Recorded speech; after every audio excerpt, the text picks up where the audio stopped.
From climate change... I'm afraid the water in the lake is not the same as before. ...to protracted conflicts. They look across the waters, literally at their own homeland, and say, we want to go home.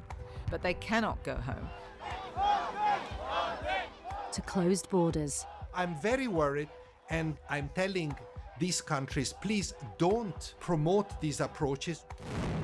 And human rights abuses. Sometimes the information, when it doesn't reach to someone, this can be a disaster, especially if they are stealing your rights. A look at the threats and the possible solutions to the refugee crisis. Refugees have more abilities. Tap into the assets that they do have. This is Forced to Flee, a podcast from UNHCR, the UN Refugee Agency. I'm Anita Rani. Episode 7, A Changing World. Now, 70 years later, it's very hard sometimes for people to remember or understand the need for a refugee convention. I'm Gillian Triggs, and I'm the Assistant High Commissioner for Protection at the United Nations Refugee Agency. I think that we've had threats, of course, in the past to the convention, but they've been usually very individual. I don't believe we've had such severe threats to the fundamental norms of the Refugee Convention as we have now. We have almost a global debate about this question of the movement of peoples as refugees. In this episode, we'll look into a number of threats. How some countries are making it harder for asylum seekers to find refuge. How protracted wars and political indecision are forcing millions to wait for solutions. We start, though, with the biggest threat facing our planet. One that could become the driving force behind displacement in the decades to come.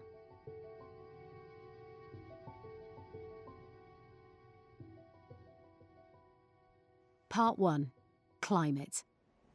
Climate change is a complicated issue, to say the least, but it does displace people. High Commissioner for Refugees, Filippo Grandi. Warmer temperatures, intense wildfires, stronger storms, flooding, rising sea levels, coastal erosion. Just some of the many impacts of climate change. All of them force people to flee. But climate change also disrupts in many other ways. If you take West Africa, the Sahel region, that is battered by climate change in the form of droughts and floods, essentially, it generally reduces the amount of natural resources available. This in itself generates conflict between groups that is often ethnic and sometimes even of a religious nature. On the shores of Lake Chad, as the sun rises above the water, several fishermen are preparing their latest catch. Pieces of fish are being smoked in an oven dug into the sand, while sardines laid out on straw mats dry in the sun. When I was young, there were big fish the size of this man next to me, over 1.8 meters. Today, the fish are much smaller. Some species have disappeared. Alaji Kajala is a witness to all that has changed. He has spent his entire life, more than 70 years, on the shores of the lake in Chad. I'm afraid the water in the lake is not the same as before. Before, several million people fished here. We were comfortable, but today not only have the waters dried up, it is much hotter and the desert is gaining ground. I fear for the future. The landscape is drastically different from when Alaji first learned to fish. In the past 6 decades, the lake's surface area has decreased by 90%. Many factors are behind the decline, including climate change. The lake is like our mother. It's our treasure. Thanks to it, we have fish, we sail, we trade, we cultivate the land, raise cattle. It's absolutely everything for us. Alaji and those living here are trying to adapt, but climate change also means unpredictability. In the last few years, water levels have slightly gone up. Areas that were once used to plant crops are now underwater. The variation in water levels has an impact on two levels. When there is more water, there are lots of fish, but it impacts agriculture.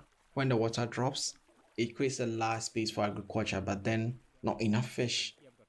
Alimbo Charimi fled to the northern part of Lake Chad a few years ago. He was driven from his home by another threat, a militant group. Boko Haram caused a lot of suffering here.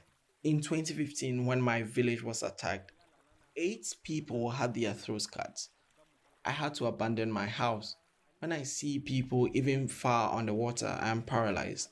As soon as I hear a little noise at night, I wake up. I'm never at ease. More than 2.4 million people in the area have been forced to flee because of Boko Haram. Alimbo and others even avoid certain parts of the lake, fearful of another attack. Before Boko Haram, we were already affected by climate change and the variation in the water of the lake. Now, with Boko Haram, it's double crisis. We live in insecurity. Before, I used to sleep naked at night, but today I'm always ready to go, to run like an athlete. 5 million people in the Lake Chad Basin region are considered food insecure. 10 million are in need of humanitarian assistance. For Alaji, it all adds to his fear of what will happen in the future. If the water dries up, it's hard for us to leave everything, to build shelters, to cultivate the land. We lose everything. Alaji's livelihood is tied to the lake. Its future will dictate his.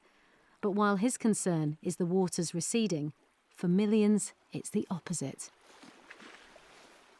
In the Pacific, both the climates and oceans are getting warmer. Our sea levels are rising faster than the global average, and our coral is dying. The Prime Minister of Tuvalu, Koseo Natano. His low-lying island nation is extremely vulnerable to climate change.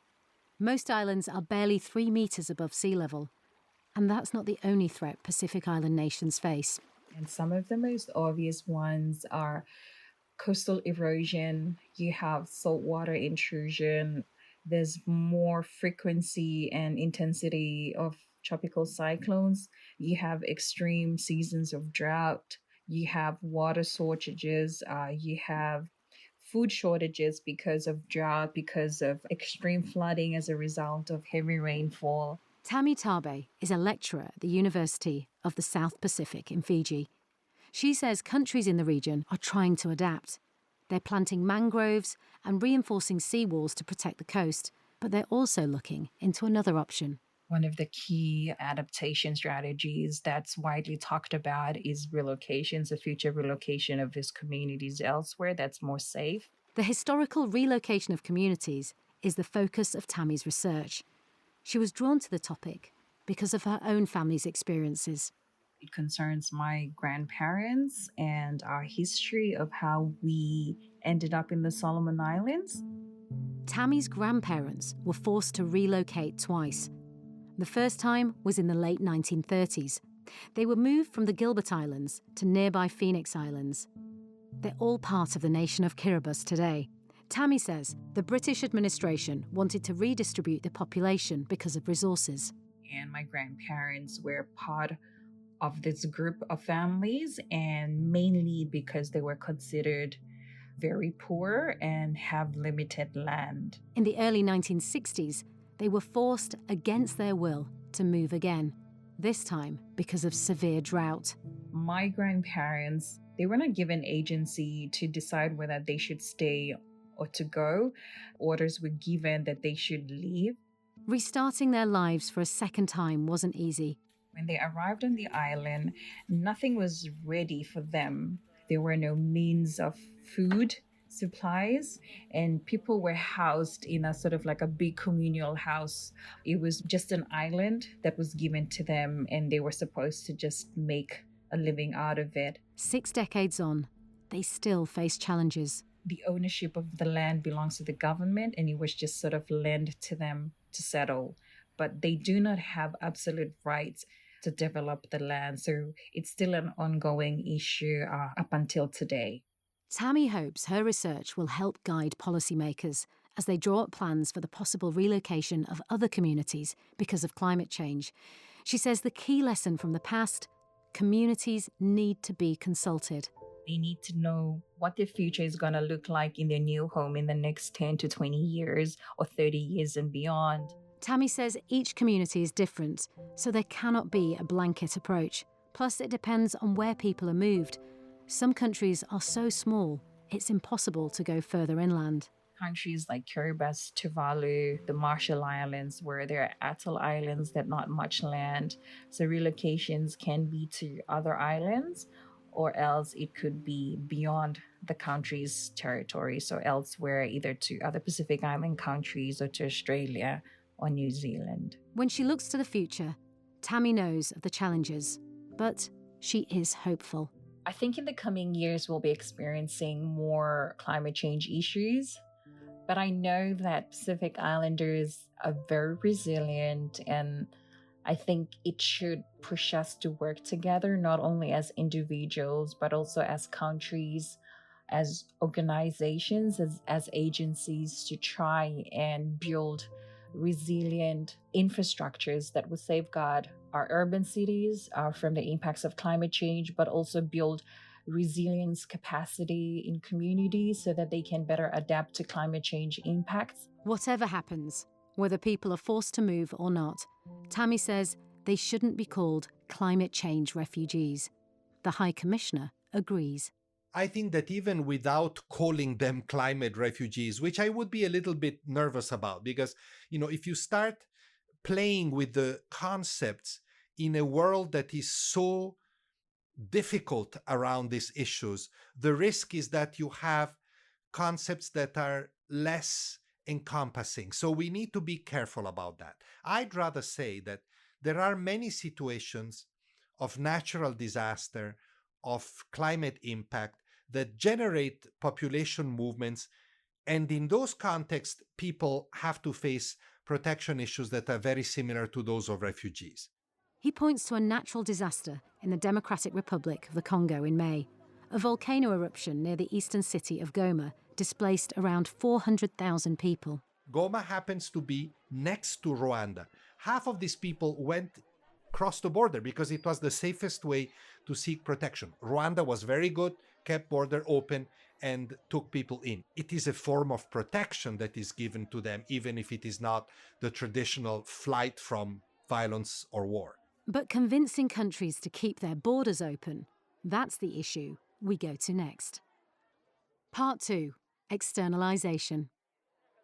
Now, what is happening increasingly is that the flow of people entering rich countries, Europe, North America, Australia, the flow of people coming to these countries has become more complicated. Complicated because not everyone crossing a border is a refugee. People who need international protection travel also with migrants. They are using the same route. Vincent Cochetel is the special envoy for the Mediterranean situation.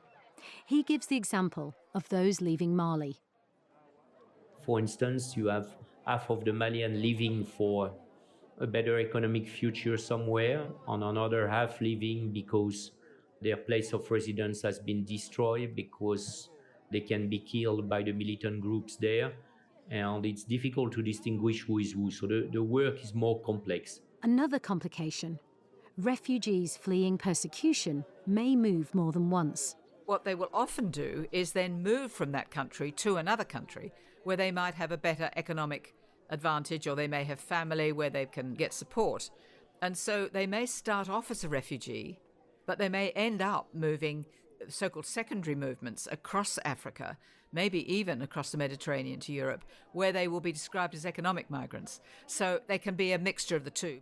So rich countries are becoming worried, partly because in those same countries, the political debate has stigmatized these people, has used them as either a scapegoat or a kind of threat that allows these politicians to gain more votes. We know all that rhetoric, terrible, toxic rhetoric. In response, some countries are shunning their responsibilities. They're turning to what's called externalization. States close their borders to asylum seekers and instead fly them to a different country. That country then screens the applicant and decides their future. Australia started it with people arriving on its shores, being diverted to Nauru, to Manus Islands, to other countries. And now we hear this promoted by some countries in Europe. The previous US administration did it in Central America. So it's becoming a bit of a trend. In several places, asylum seekers are then held in detention or administrative centres. Many detention centres are pretty well exactly the same as prisons.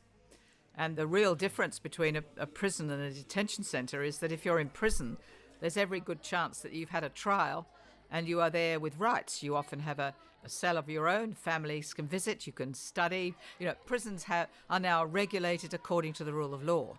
But administrative detention centres are almost legal black holes.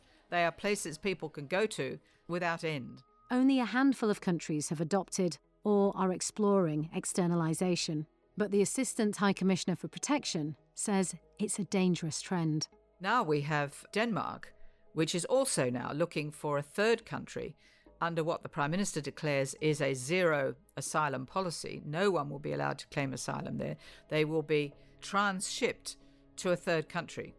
So far as I'm aware, that third country is yet to be identified. Most refugees are already hosted by the Global South, and the High Commissioner worries if the Global North starts turning away refugees, what message does that send to other nations? What should countries like Pakistan, like Kenya, like Colombia, and they're receiving the bulk of these refugees, what should they do? What if they denied access to territory? Then you would have hundreds of thousands of people at risk for their lives. So I'm very worried, and I'm telling these countries, please don't promote these approaches which are likely to really weaken the whole asylum construction around the world.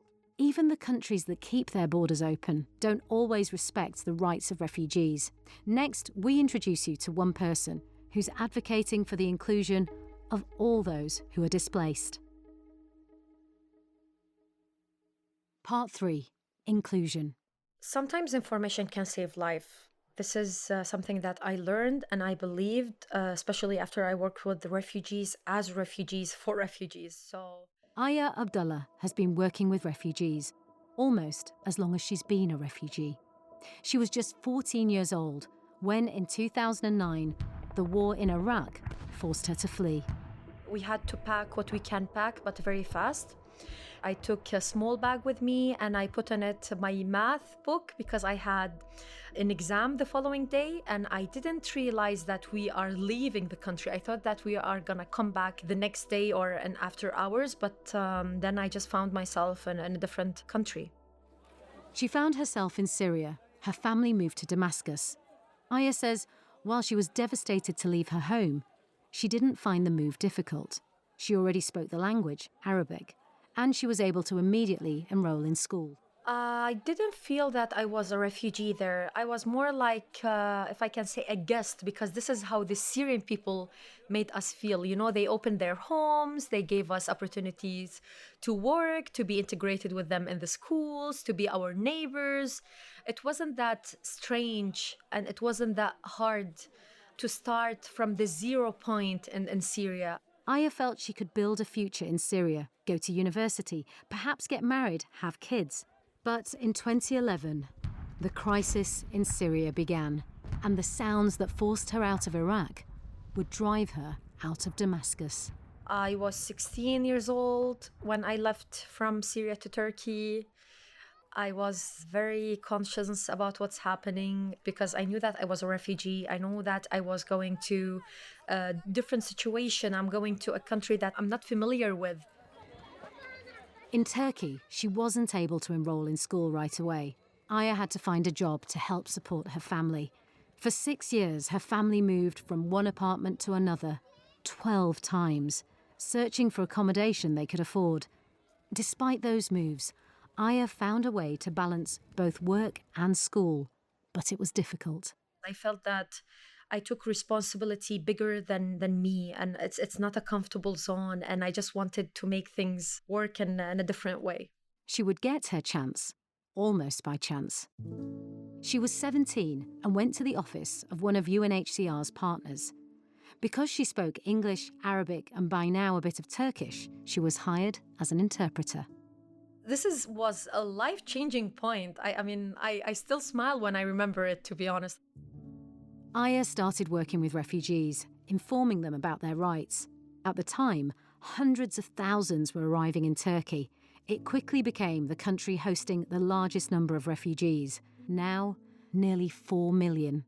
Aya says she met many people that inspired her, but there is one family she'll never forget. A Syrian mom who lost her child in the borders, and we went through all of calling the Turkish border police and so on. And I remember when I took her, after I found where her son was, and that hug when she hugged him, and then she came and hugged me with her son. So, this happiness I won't ever forget in my life. After spending 6 years in Turkey, Aya and her family were resettled in Switzerland. It was amazing, to feel that you have the chance to start a new life, a new opportunity. But Aya ran into unexpected obstacles. She applied to different universities, but she was missing documentation, and she was told she was too old. She was only 22. To be very honest with you, it wasn't that easy, even though that I live in a really good country. But in the first period of time here, I suffered from depression. There were new barriers in front of me.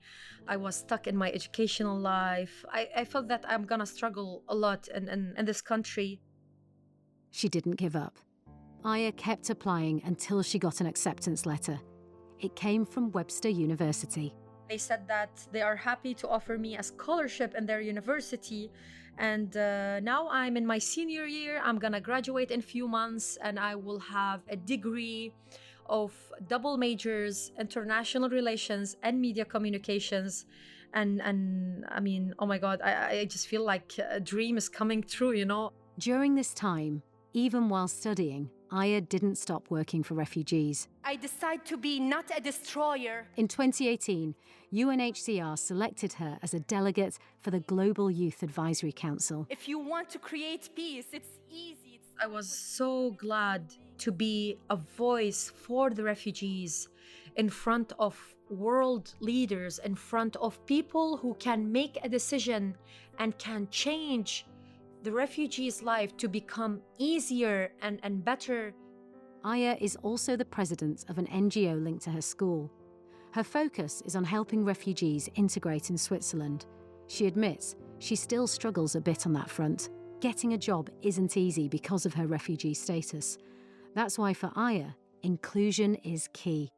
She says refugees should be given opportunities to thrive, no matter their status or which country they're in. Because for so many refugees, going back to their country of origin isn't an option. I really wish that I can go back, to be honest, but I don't think situations are doing fine.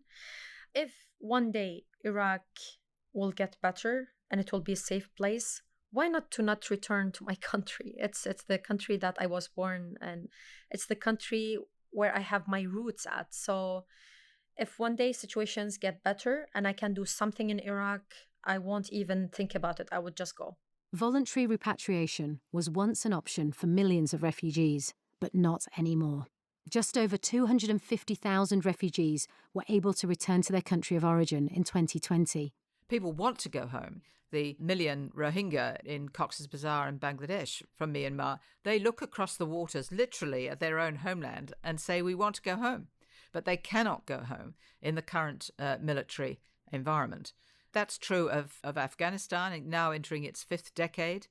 It's true of the Syrians, and it's true of many parts of Africa as well. So the classic solutions that UNHCR would rely on, resettlement and voluntary repatriation that we would assist with, they are declining opportunities. Humanitarian solutions can only go so far in the absence of political solutions. But at times, those seem impossible. If you take the United Nations main organ tasked with conflict resolution, the Security Council, The Security Council has become almost unable to agree on anything. Even very simple humanitarian issues, unity seems an impossibility these days. That's what worries me, because if you don't solve all conflicts, new conflicts come, emerge, and erupt, and this number, 82.4 million, is destined to grow year after year. In the face of all these threats, there are solutions. One of them is the Global Compact on Refugees. The Global Compact on Refugees is a blueprint for action. Part 4, Solutions. Do our part. In 2018, the non-binding compact was affirmed by the UN General Assembly. The aim is to find ways to help countries hosting the majority of refugees. More than 85% are in low or middle-income countries. Another goal is for wealthier countries to play a stronger role and share more responsibility. The other breakthrough idea was that this wasn't just for sovereign nation states. This was for the whole global community of NGOs, of the private sector, for faith-based groups, for mayors and local government, for all sorts of civil society groups, that they too would accept responsibility. It is now up to all of us to ensure its promise becomes a reality for the millions of refugees and host communities counting on us.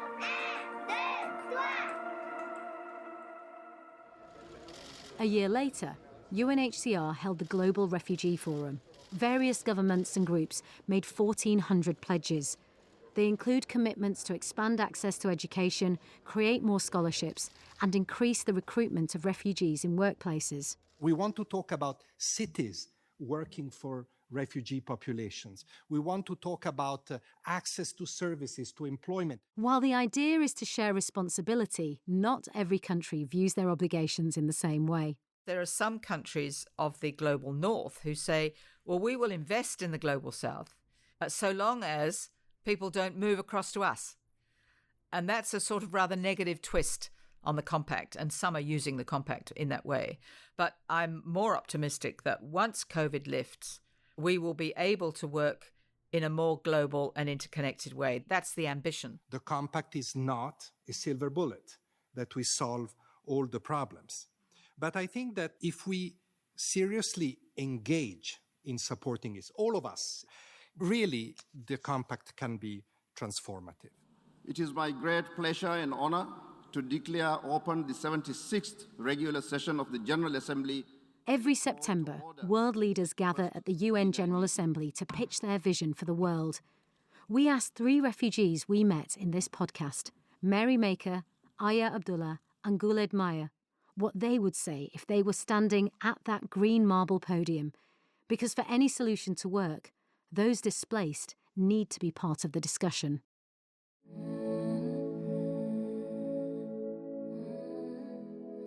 Refugees have more abilities. Tap into the assets that they do have. Tap into the abilities that they do bring. By doing that, you're not killing the hope that they have. Give them chances, invest in them, give them spaces, listen to them. Don't bring things to them. Let them develop things for themselves because they know better. They have experienced that bitterness, that war. They know what needs to be done for a change. We really need a call and encouragement for everyone to do their best, to share their good examples, and to show that refugees actually are human beings and they have the right to have normal lives even if they are living through very hard conditions. If there is a will, there's a way. And right now, actually, what we're doing is we're turning a blind eye on so many other people, so many other refugees that are literally just have nothing, no hope, no future in sight. And we have a responsibility to be able to intervene in that. So if we don't want to continue this cycle of victims and continue this cycle of negative narrative, we have to change and to give the opportunity for children to study and to have educational life so they can really support themselves and build a better future. And that way we don't lose a whole generation.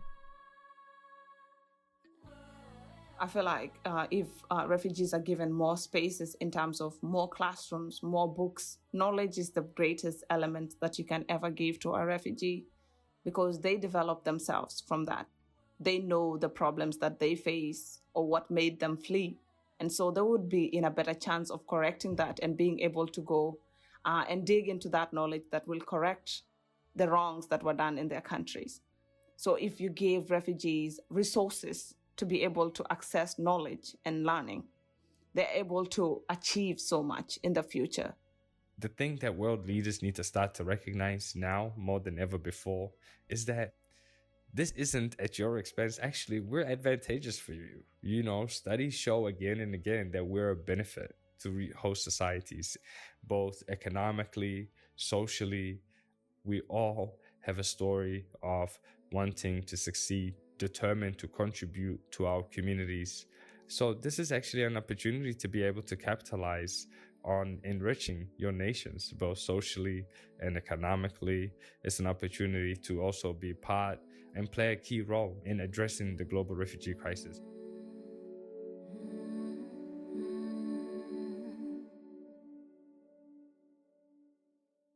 You've been listening to Forced to Flee, a podcast from UNHCR. Thank you to everyone who shared their stories and helped bring this podcast to life. Forced to Flee is produced, written and mixed by Wakas Chugtai. Our editor is Shirley Camia. Additional production support in this episode by Naomi Llewellyn. And special thanks to Edith Champagne, Chris Reardon, Michaela Malena, the team in Australia, the web and data teams, the senior executive team in Geneva, and the High Commissioner, Filippo Grandi. The opening music was composed by Afrodeutsch, visual design, marketing and social media by Red Havas. Our executive producer is Barney Thompson, and I'm your host, UNHCR Goodwill Ambassador Anita Rani. To learn more about the UN Refugee Agency, please visit unhcr.org/forced to flee podcast. Thank you for listening.